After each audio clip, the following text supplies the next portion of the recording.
What is going on, guys? Welcome back. Commentary for you. Want to thank my sponsor, Steel Supplements. Link and discount code down in the description. You also know I'm a Weeble. Preferred Influencer, their best promotion they have right now down in the pinned comment.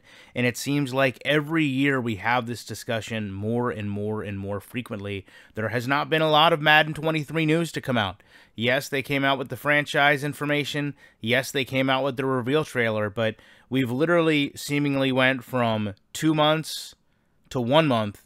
And we're really not getting the information the way we used to. We really don't see as much communication from EA about what they're trying to do, as it seems like every year they had been building up until last year, kind of this storyline arc of what they were doing to improve the game. And obviously, a lot of the conversation around this game boils down towards players upset about ratings. So usually we've seen it a couple different ways. We've seen it more traditionally.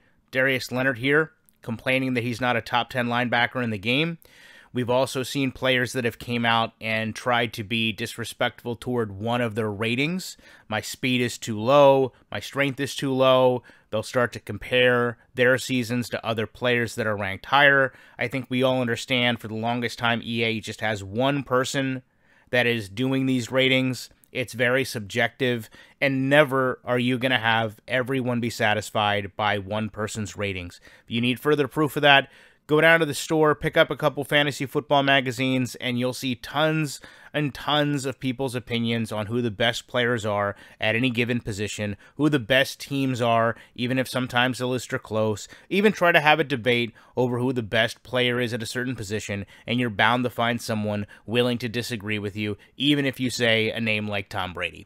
So I've really kind of pulled back from these ratings being a way they used to promote the game, because I think we all understand, number one, the ratings are meaningless. They just don't mean anything in the game. We've seen punters at quarterback win championships with this game. And, you know, if EA would focus on that more than anything else, I think the game would be in a lot different shape than it is now. The reality is you can throw these names on a dartboard and hit any single one of them with a dart, input them into your team, and they're going to play, for the most part, the same on your team, because they've really struggled at EA to still have players distinguished by certain aspects, like the teammates to play alongside of them, the type of defense they're playing. Sure, there might be some penalties for your ratings moving a player around, but not the way it would never happen in the NFL. And in fact, I would offer that EA embraces this.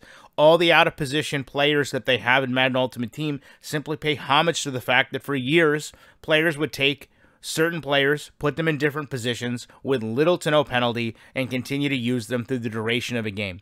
You know, this is something that the show just had to deal with Ohtani being a pitcher and a position player, as well as having the ability to go out and hit. So you don't have the same issues with the NFL, of course, but you see how they have to recalibrate their game for one of the greatest. With that said, mentioning not the show, but 2K Sports, another rival developer, obviously one of the great players right now in the league, comes out and says, I don't ever trip about Madden ratings. Believe it or not, only game I play is NBA 2K. And I think it goes back to argument we've had in the past of, listen, do NFL players need to play Madden? No, they actually live the NFL. Should they play a game representing the sport that they play? In my opinion, yes, they should enjoy it. They love football. They've dedicated their life to it, and I would think that in some degree, every aspect of their life is going to have some form of football in it for as long as we live and they live, and that's just the way most professional athletes carry themselves. However, you see so many athletes that come out, because Madden is such a poor product, that say, I don't even play this game. I don't even worry about this game. And when you look at EA sitting there this year and saying they're rebuilding the game and the legacy of John Madden, it gives me a great pause. I feel like John Madden would be upset if players pushed his game away because of whatever. The graphics, the audio, the depth. We all know primarily, though, it is the gameplay. It's the boring, repetitive gameplay, which, to be fair, even the show this year has gotten very repetitive. But Madden's repetition, in my opinion, is different in the degree that Madden's repetition is visually through gameplay. One thing I've talked about in prior videos, but I wanted to end this with, is the fact that EA was going to rebuild this game, according to them, in John Madden's namesake. And they elected to do this after his passing, which did not give them a long amount of time in order to make this type of commitment. And what's interesting to me is for years, right, the community asked them to respect his legacy and his name and build a game worthy of carrying the Madden legacy. And they never seemed to listen to us. It was always, we were asking too much, we didn't understand, it wasn't the game, it was us. And yet now, all of a sudden, it's okay for them to come out and own that so many things did need to be fixed.